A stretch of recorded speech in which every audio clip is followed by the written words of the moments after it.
News and World Report, and David Nakamura, staff writer for the Washington Post. Great to see both of you. Lauren, I want to start with you because as we look at the calendar, it was 32 years ago today that President Ronald Reagan almost lost his life, killed by the would-be bullet assassin John Hinckley.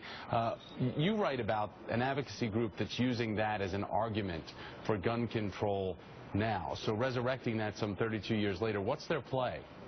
So the United Network of Rational Americans released an ad yesterday trumpeting Ronald Reagan's support of background checks. As you know, this is something that is steeped in controversy right now in the Senate, and when they return back, they're going to take up the vote. Only there are a lot of Republicans who have said they're going to filibuster this effort. They don't support this effort. They're worried about the record keeping involved.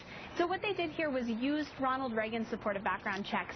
He often said that if background checks would have been in place before his assassination attempt, then maybe it would never have happened. So trying to put this Republican giant out in the open and saying, you know, here he is, he supported this and you should too. So that's their play. All right, let's go ahead and show everybody just part of that ad. Take a look. Yeah.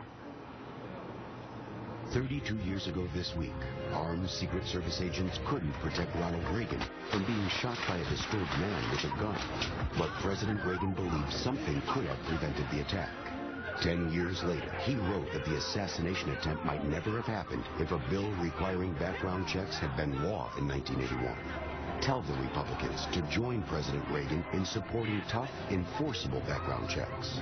People like the one who shot Ronald Reagan shouldn't have access to it. So, David, what do you think? Is this going to work or backfire? You know, Republicans say this is politicizing a tragedy. We remind everybody, though, that George H.W.